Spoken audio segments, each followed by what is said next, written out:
tous des merveilles. C'est Valérie, préparatrice mentale. Viens découvrir des expériences de vie captivantes, inspirantes. Allez, on part ensemble explorer ces vibrations, ces kiffs qui t'animent, le génie authentique qui donne du sens à nos vies. C'est ton podcast qui révèle les talents. Bonjour Kirsten. Bonjour Valérie. Merci de m'accueillir chez toi. De rien. Pour cette discussion. On s'est connus, c'était en 2020 ou 2019 ? 2019, je pense, c'est 2020. Ouais. Avec le confinement, je pense que soit en début d'année, soit... je crois que c'était 2019. 2019, ouais, c'est ça. On s'est connus au cours d'atelier et j'ai eu envie aujourd'hui de te retrouver parce que on a eu plein de discussions hyper inspirantes et j'avais envie aujourd'hui que tu puisses aussi inspirer nos auditeurs. Bon, super, je vais essayer. Alors, Kirsten, tu as décidé de nous parler de quoi aujourd'hui ? Ça viendra au fil de la discussion, en fait, ouais, je crois. Plusieurs choses. Je vais pas présenter ça parce que c'est absolument pas préparé, donc, mais ça viendra tout seul. C'est mieux l'authenticité d'une discussion. Oui, voilà. Ouais, j'ai là, effectivement, d'habitude, quelquefois je fais des vidéos sur ma chaîne YouTube, je mets sur un papier tous les trucs, les points sur lesquels je vais parler, et j'improvise. Mais là, il n'y a même pas de papier, rien du tout à préparer. Alors là, c'est de l'impro totale. C'est sympa, l'impro. Ouais, ça peut. Ça peut. Alors, peut-être que tu peux nous parler de ton été, vu qu'on arrive à la fin de l'été. Très bien. Mon été, en fait, c'était une moitié d'été avec mon fils, puisque l'autre moitié, c'est avec mon ex. Enfin, voilà, le divorce et tout. Bon, probablement, j'aborderai le sujet, même sûrement. Bon, et il était avec moi au mois d'août, et on est allé à Cluny, en camping, et il y avait une piste cyclable, elle existe depuis longtemps, désaffectée, sur une voie ferrée. Donc, pour la circulation douce, c'est génial, quoi. Pour les vélos, moi, du roller, j'ai repris le roller. Alors, c'est une piste de plus de 50 km, goudronnée, avec des étapes, alors avec des tables pique-nique, des toilettes, tout ça, les croisements avec les routes, il y a des barrières, il y a des panneaux. Bon, c'est vraiment super, cette piste. D'accord. Et il y en a plusieurs en France, il y a un réseau, mais ça, là, je crois que on l'appelle la voie royale, d'ailleurs. C'est-à-dire, c'est la piste cyclable royale parce qu'elle est isolée des routes et de l'urbanisme. Elle est en pleine campagne. Il faut s'imaginer que c'était un petit train avant et qui traversait comme ça à travers Monts-et-Vaux. D'accord. Et maintenant, c'est une piste cyclable. C'est dommage qu'il n'y ait plus de petits trains, mais j'aime bien les petits trains. Mais bon, il y a une belle piste cyclable à la place là. Donc vous êtes amusés, voilà. Et en plus, vous aviez les conditions idéales pour pratiquer tout à fait. Le roller. Et en plus... Tous les deux. Alors non, lui, il a fait son vélo, un VTT, et moi, mes rollers que j'avais parmi depuis plein d'années, et ça a été vraiment difficile avec le stress et tout, parce que là, j'avais des habitudes quand même, c'est-à-dire j'ai fait du roller quand j'étais en région parisienne, très longtemps, c'était mon sport favori, c'était une passion, je les emmenais partout, à l'étranger, tout, j'en ai fait partout, et je faisais aussi des entraînements, et je faisais aussi de la compétition, donc sur route et sur piste. C'est quelque chose de spécifique. On connaît pas, parce que c'est très peu médiatisé, etc. Mais c'est une activité sportive qui existe à tous les niveaux, de l'amateurisme jusqu'au haut niveau, avec des professionnels même. Voilà, et donc j'ai un peu tâté, effectivement, la vitesse, et effectivement, après, c'est des courses, il y a comme dans toutes les courses, il y a des organisations, il y a une préparation physique, etc. Oui, ça reste une activité avec des habiletés mentales à développer, et c'est comme une activité, que ce soit sportive connue, ou que ce soit une activité musicale, ou toutes les activités demandent un développement des habiletés. On est d'accord. Sauf que ces habiletés, je les ai perdues, j'ai dû reprendre quasiment à zéro. C'est-à-dire, tout en connaissant les mouvements à faire, les choses à faire, à ne pas faire, vu que j'avais le stress en plus et les muscles qui répondaient plus comme avant, j'ai commencé très doucement, vraiment par 10 minutes, 15 minutes et en prolongeant un peu au fil des jours, mais voilà.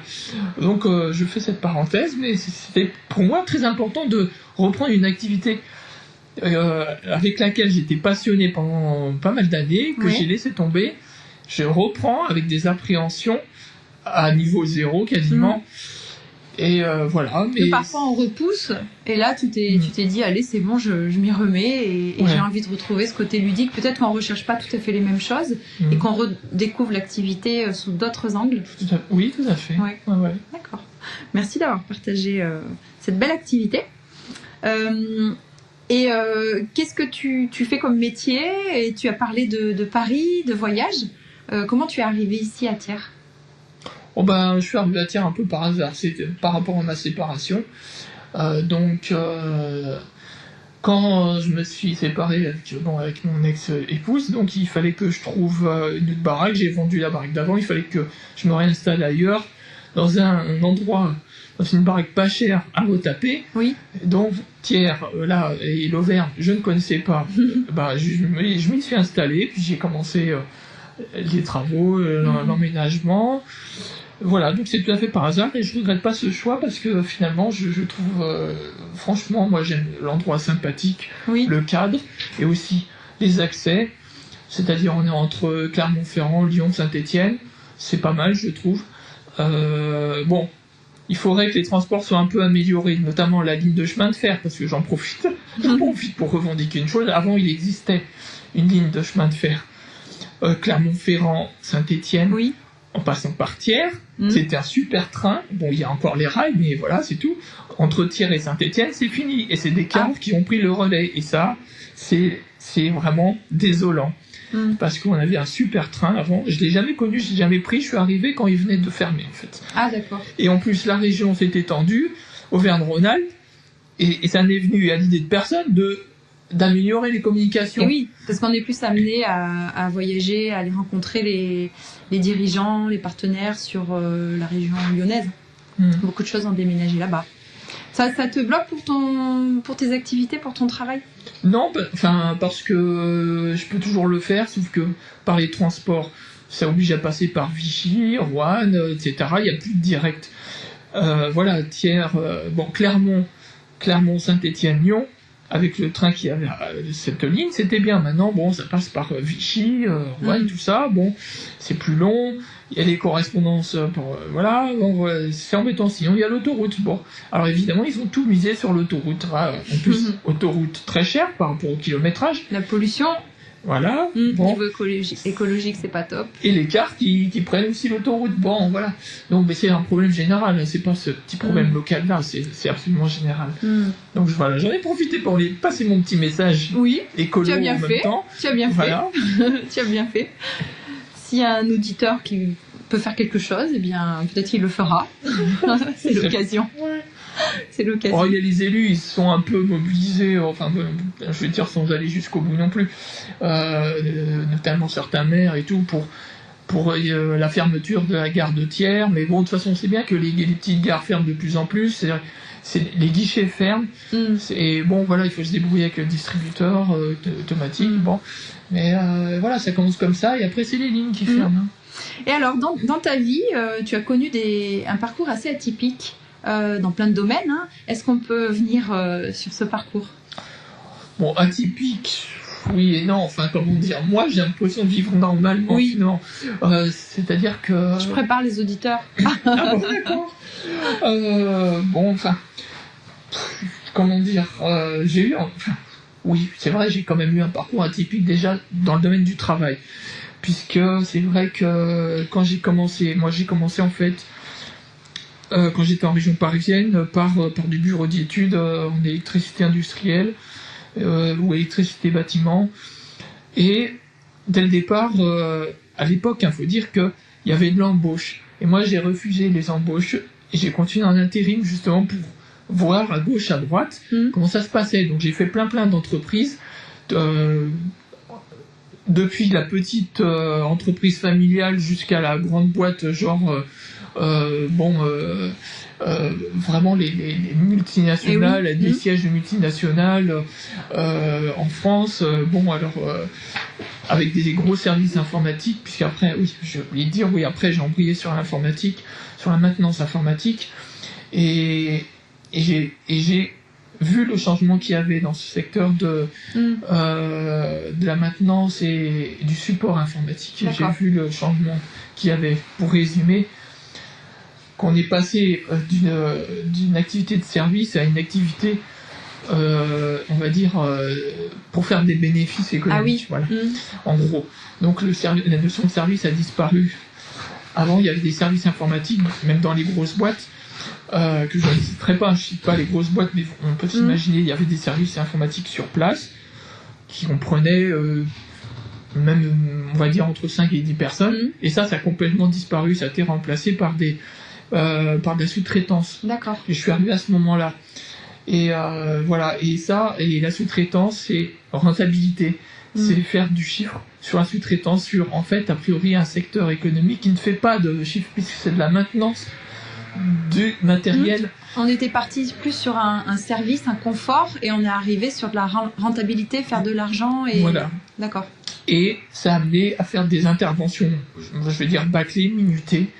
Moi, on me donnait après 10 minutes pour résoudre un problème quel qu'il soit. Ah oui. Ce qui est absolument absurde, parce qu'il y a des problèmes qui peuvent être résolus en 5 minutes, mais d'autres, ça peut mettre une journée. D'accord. Quand il y a un ordi à refaire, eh ben voilà, ça met du temps. Mais voilà, donc il fallait en fait faire le plus d'interventions possible dans le minutage et faire des rapports. Voilà. Faire des statistiques, tout ça. Bon. Et tu as été amené à exercer ton métier dans d'autres pays? Oui. Alors, non, pas en informatique, mais d'autres activités. Oui, j'ai fait de l'animation. En colonie de vacances ou en séjour. D'accord. Alors des adultes ou des ados. Donc j'avais fait beaucoup en Angleterre, principalement des séjours linguistiques. Donc ils appellent ça donc des accompagnateurs en séjour linguistique. Donc accompagner des groupes d'ados pour qui font leurs activités sportives et en même temps langue moitié-moitié, quoi, dans des collèges ou dans des familles. J'en ai fait aussi aux États-Unis. En Chine, j'ai fait aussi assistant linguistique. Donc ça, c'était marrant parce que c'était dans une école sino-canadienne. Donc c'est des Chinois qui voulaient partir en Canada francophone et qu'il fallait qu'ils se préparent aux épreuves de test pour avoir leur visa. Ah oui. Et donc, moi, je faisais la partie orale. C'était super important pour eux, pour leur vie. Hein. Ah oui. Et puis, ils étaient hyper motivés. Je veux dire, ces stages-là, ils étaient intensifs. C'était genre 3-4 semaines, mais tous les jours, 10 heures par jour. Et franchement, c'était un rythme pas possible, quoi. À la chinoise, on va dire que nous, on pourrait pas faire ça. Ils étudiaient, mais ils en demandaient en plus. Moi, après, j'ai eu des cours particuliers après la classe. Après les 10 quoi. heures. Oh là là. Ah oui. Mais bon, voilà. Mais c'est vrai qu'ils misaient tout là-dessus. Et ils étaient hyper motivés, quoi. La plupart, c'était des personnes qui avaient déjà des compétences, par exemple, des techniciens, même des conducteurs de locomotives, des choses comme ça, des trucs très précis, qui étaient demandés au Canada. D'accord. Il y a des types de profils qui sont bien demandés, bien sûr. Donc, eux, voilà, ils allaient, mais il fallait quand même qu'ils parlent français, qu'ils puissent en comprendre français. Donc voilà, ils se mettaient là, et pour eux, voilà, ils fonçaient là-dedans, et ils mettaient tout le paquet là-dedans. Donc finalement, la linguistique, c'était juste maîtriser la langue du pays, c'était juste un outil pour tout un tas de métiers, tout un tas de profils, tout un tas d'orientations de vie. Donc tu étais amené à travailler, à enseigner à des personnes totalement différentes, de tout milieu. Oui, sachant quand même que en général c'était plutôt des personnes déjà en famille, des couples qui avaient des métiers techniques, qui travaillaient sur place, mais qui voulaient évoluer et pour eux ça faisait pas peur de partir à l'étranger. D'accord, c'était pour évoluer professionnellement dans l'international. Tout à fait. D'accord. Ouais. Mais il y avait aussi des étudiants. Ils n'étaient pas en majorité. Il n'y avait pas de souci. Ils maîtrisaient, de toute façon, tous déjà maîtrisaient l'anglais. Hein. Bon. D'ailleurs, je faisais mes explications en anglais pour le français. Bon, et eux, ils se débrouillaient en chinois après. Bon. Mais voilà, les étudiants, c'est vrai que ils étaient prêts à faire n'importe quoi à la limite comme métier à l'étranger, et donc aussi foncer, quoi. Hein, d'accord. Voilà. Je résume. Hein. Donc, on a parlé de ta vie professionnelle. Est-ce que tu veux parler de ta vie un peu plus personnelle? Oui. Alors, je vais embrayer justement par le côté professionnel des choses en embrayant sur la vie personnelle. Moi, je me suis recyclé. J'ai eu une carrière technique essentiellement. La majorité de ma vie, c'était ça. Hein. Bon, le dessin.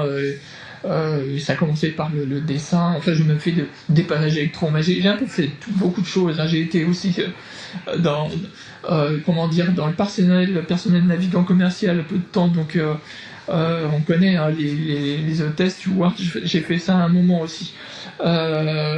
J'ai fait donc du travail dans l'animation. Bon, voilà, mais tout ça, c'était à côté. Et puis après, donc, en informatique, vu que ça s'est dégradé, comme j'ai expliqué tout à l'heure, oui. ça s'est dégradé assez vite. Donc, je me suis dit, je laisse tomber ça. Je le fais occasionnellement, mais moi, mon métier, ce que je veux faire, c'est être comédien. Voilà. Ah. Et peut-être actrice, mais quand ça le voudra, quoi. Bon. Donc, ça a commencé par l'amateurisme. Hein. Donc, ça a commencé quand j'étais dans la Nièvre, avec une troupe de théâtre de boulevard. D'accord. Et ça m'a appris vraiment, ça a été une super école.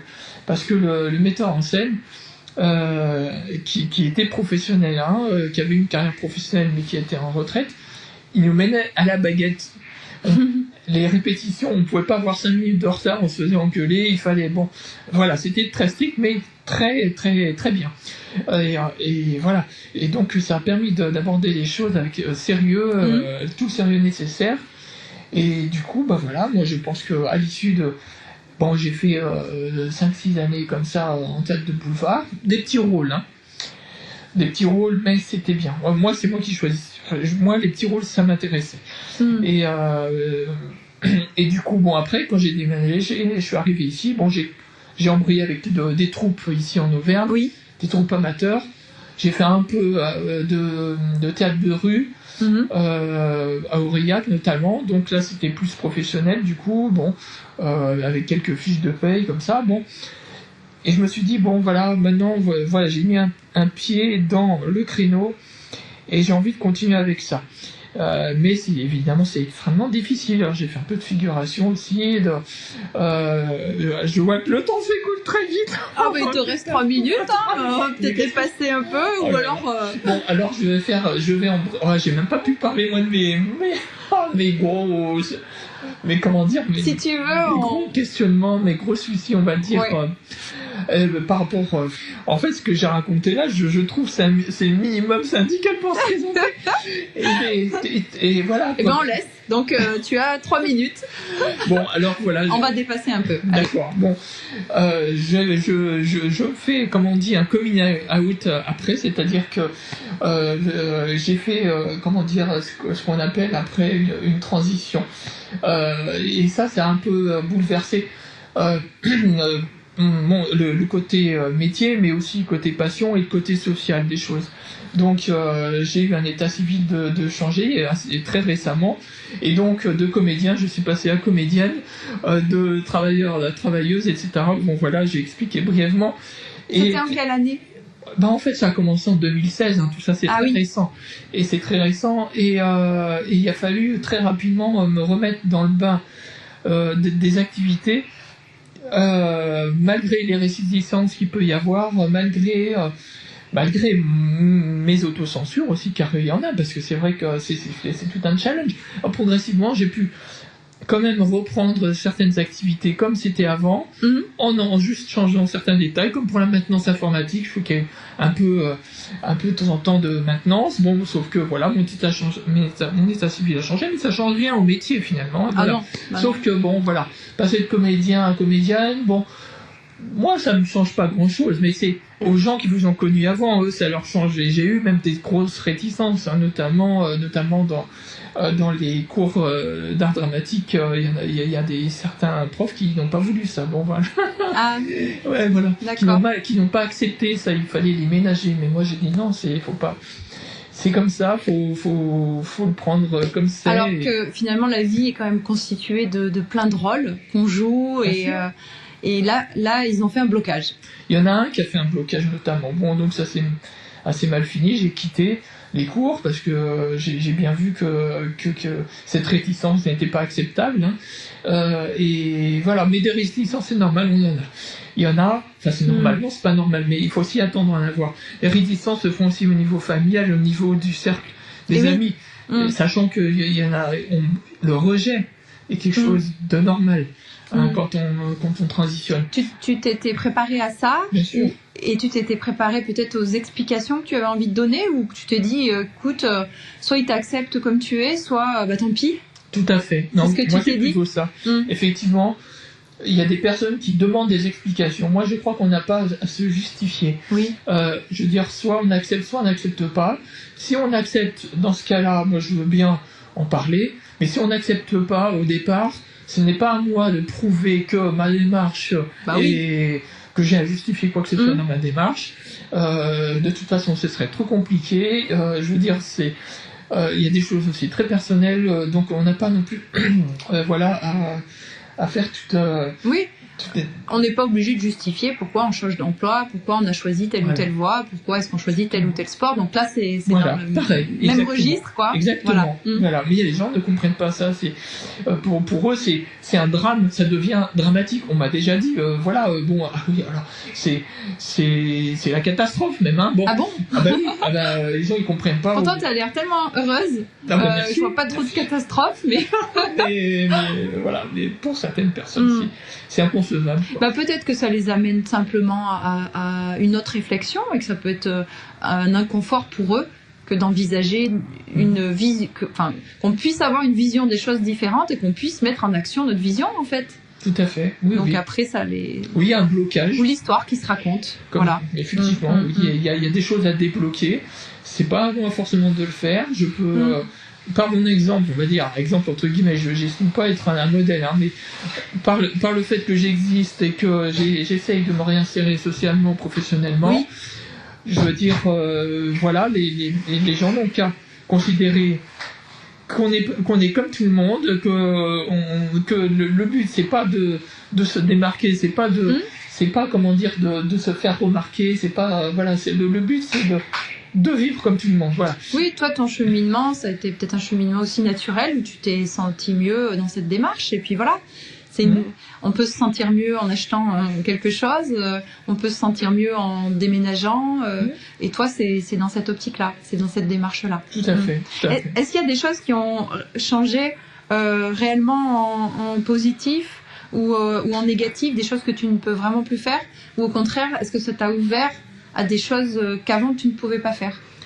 Alors en négatif, finalement, le négatif, c'est surtout les personnes à l'extérieur. Le regard des autres, quoi. Le regard, surtout les personnes qui vous ont connu avant. Parce que les personnes qui m'ont pas connu avant ne posent pas de problème. C'est ça. Voilà. Mais voilà, c'est les obstacles avec les gens que j'ai connus avant. Sinon le positif, effectivement, c'est que j'apprends plein de choses, c'est-à-dire et aussi par rapport au rôle social, parce que effectivement, on n'a plus du tout la même réaction en société. Et oui. Voilà. Je sais que aussi, je suis peut-être un peu particulier entre guillemets. Par exemple, en tant que comédienne, moi je dis, je suis comédienne pour des rôles atypiques. Je sais bien que je ne serai pas la jeune première, toute charmante, toute innocente, tout ça. Moi, c'est plutôt des rôles comme je dis, de guerrière, de mégère, de sorcière, enfin ces rôles-là. Donc je suis dans ce contexte, c'est-à-dire, bon, effectivement, je gère mon côté masculin, je sais qu'il est là, je ne le renie pas. Quelque part, on a tous une part masculine et féminine en nous. Bien sûr. Donc, finalement, c'est quoi la différence pour toi ?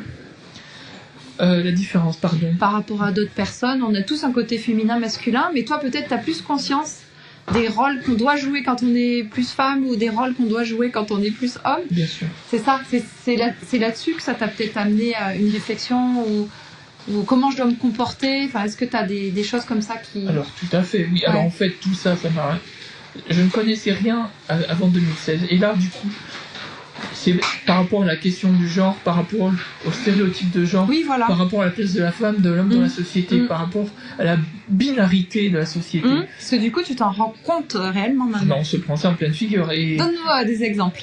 Mais mais ne serait-ce que les stéréotypes. Oui.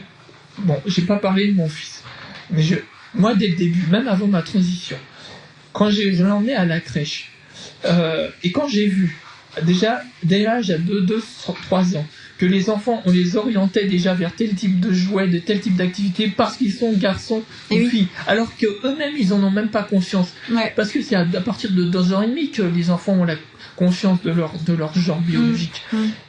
Après, on les emmène vers une voie. Oui. Garçons, ils vont faire ça, filles, ils vont faire ça. On s'attend à des comportements plus calmes, plus agités, qu'on va plus ou moins pardonner en fonction du genre. Et aussi, là, au niveau de la publicité, enfin de la télévision, tout est quand même clairement défini et orienté.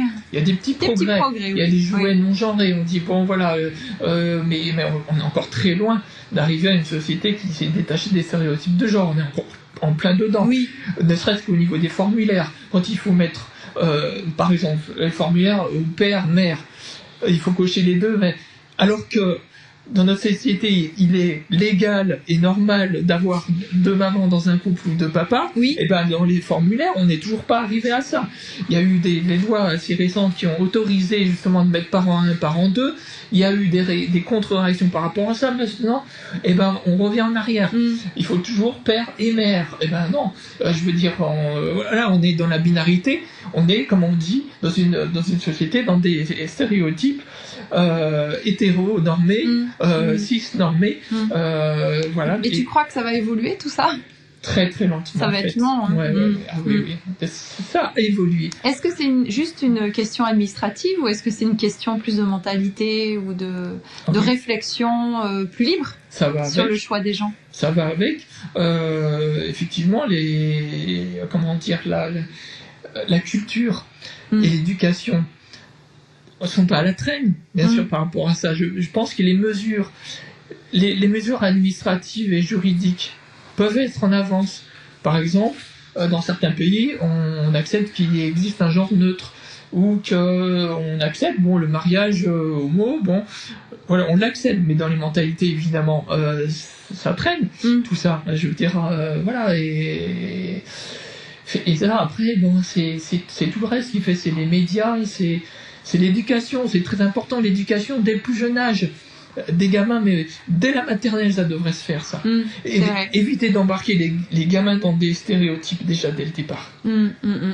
Et pour ça, il faudrait que les mentalités aient changé aussi plus haut, pour que les enfants, dès leur sociabilisation, ne soient pas confrontés à ça. Donc c'est à chaque génération d'évoluer et peut-être de se comporter différemment aussi. C'est en même temps plus haut et en même temps au niveau vraiment de l'éducation des parents, parce que il y a eu une histoire c'est le truc qui s'est appelé la théorie du genre, ça a été une catastrophe tout ça, parce que ça a été repris pour des raisons idéologiques conservatrices nulles, je dirais. On a un moment dit qu'on allait sensibiliser les enfants à la question du genre. Au départ, c'était ça. Et ça a entraîné des réactions, des contre-réactions. Non, de papa, de maman, c'est pas possible, etc. Il y a eu des livres, des faux livres qui ont été édités pour faire contre-pied à ça. Donc, déjà, il y a des parents, une bonne frange de parents réactionnaires, je vais dire, qui se sont offusqués. C'est comme les manifs pour tous, etc. Voilà, on voit ce que ça entraîne. Et quand ces courants-là sont plus forts que les courants progressistes, et voilà ce que ça amène. On revient, on essaye de mettre en place certaines choses positives, et puis on revient en arrière parce qu'on a peur des réactions. Après, je pense que ce qui peut être bien pour les enfants, c'est qu'ils aient toutes les visions des gens, et qu'après ils choisissent la leur. Finalement, c'est ça le choix, c'est connaître toutes les possibilités de penser et de choisir la leur. Le problème, c'est qu'on leur offre pas toutes ces possibilités. C'est ce qu'on dit, ouais. Et donc toi, tu as la garde de ton fils. Oui. Est-ce que tu peux nous exposer ça ? Alors oui, en tant que femme trans, je peux dire, sans trop me tromper, que je suis dans une situation très particulière et rarissime, c'est-à-dire d'avoir pu avoir la garde de mon fils juste après la transition. Et pourquoi c'est quelque chose de rare et qui ne devrait pas être.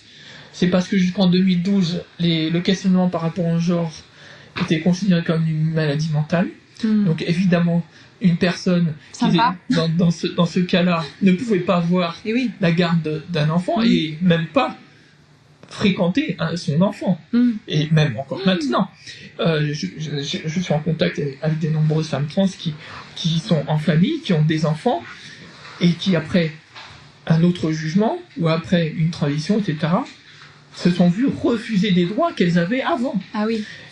Tout simplement parce que les juges se sont dit l'enfant, quand c'est des enfants en bas âge, va être perturbé dans son évolution à cause de ça. Il lui faut des repères du père, de la mère traditionnelle, et quand ça change, ça va le perturber. Donc il faut absolument qu'il fasse ça progressivement, ce qui veut dire concrètement des droits de visite au minima, du genre 2 fois 2 heures par mois dans un lieu sécurisé, plus de droits de vacances, ce genre de choses. Ah oui. C'est scandaleux. C'est extrémiste, et donc c'est couper l'enfant d'un de ses 2 parents, parce qu'on n'arrive pas peut-être à trouver les explications, ou on ne prend pas la peine d'expliquer clairement et de donner des repères juste, on va dire, expliquer clairement à l'enfant. C'est un peu ça. Ah ben lui, l'enfant, il n'y a pas de souci. Lui, l'enfant comprend très bien. Le mien, et je veux dire, à 5 ans, ça y est, lui, il n'y avait aucun souci. Il a assisté à mon jugement pour le changement de genre. Tu lui as expliqué ? Non, les enfants ne posent pas de problème. Les enfants en bas âge, avant l'adolescence, ils comprennent très bien. C'est les adultes qui comprennent pas. Et ça peut être les magistrats qui comprennent pas. Ça peut être les psychiatres qui comprennent pas. Et, alors que le but, c'était l'intérêt de l'enfant. Bien sûr, tout à fait. Oui. Ouais. On a un petit peu dépassé le temps. Oui, désolé.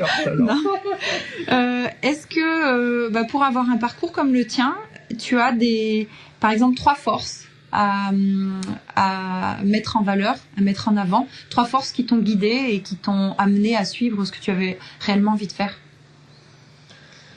Alors, je dirais une force, peut-être la persévérance et la patience. Je répète, c'est quelque chose qui a sans doute été dit. Je ne pensais pas, je ne me considère pas comme patiente et persévérante pour un projet. Sauf pour ce projet-là, il a fallu parce que à la clé, il y avait quand même se sentir mieux. Oui. C'est pas comme pour un travail. On peut se dire que pour arriver à monter son activité, bon, il faut de la patience, de la persévérance, etc. Ça, je suis d'accord. Je crois que dans ce domaine professionnel, je ne le suis pas. Mais dans le domaine du bien-être personnel, là par contre, ça a demandé, et finalement, j'ai mis le paquet là-dessus. Alors, ce qui implique effectivement de beaucoup s'informer, de rencontrer des gens partout, d'écrire, de voir les associations, etc. Voilà, de foncer là dans ce domaine-là, ça demande effectivement patience et persévérance. Comme pour une activité qu'on veut entreprendre. C'est exactement la même chose.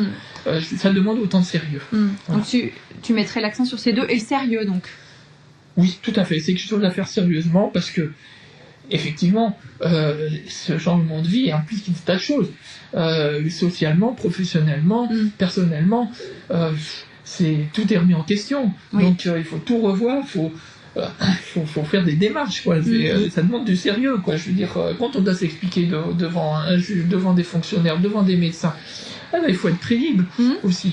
Et il faut bien montrer que le projet, on l'a bien étudié et qu'on est, on va dire, compétente dans cette décision et qu'on fait pas ça au hasard. Garder toujours le même cap. C'est un peu comme si on vivait dans un monde blanc et que finalement on revoyait tout le monde à travers un filtre d'une autre couleur, par exemple vert. Je le vois un peu comme ça, et qu'on réapprenait tous les objets, tout ça avec une autre couleur en fait. Oui, heureusement quand même, on a des choses qu'on a connues avant et qu'on garde. Ne serait-ce au niveau des activités, des connaissances, on les garde. Il faut les adapter. Après, voilà, c'est une question d'adaptation. Ça serait bien de clôturer là-dessus, que finalement, on peut faire tout ce qu'on veut à partir du moment où on est capable de s'adapter. Oui, tout à fait. Et ta devise, ton conseil pour les auditeurs pour terminer? Alors, je vais essayer de reprendre une devise de Che Guevara que je vais écorcher, et je suis désolé, j'espère qu'il me pardonnera. C'est en fait, on n'a pas le droit de se plaindre si on ne se révolte pas. Waouh. Bah moi je trouve que c'est excellent ce qu'il a dit et voilà, je ferai pas de commentaires là-dessus, ça peut. Et ben merci Kirsten. Et ben de rien Valérie, merci beaucoup. Et à bientôt. Ok, merci.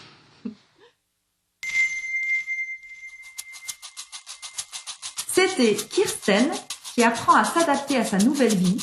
Elle est heureuse dans ses différents rôles, que ce soit maman solo d'un enfant de 8 ans, sportive et aussi comédienne. D'ailleurs, son nom de scène est Irina.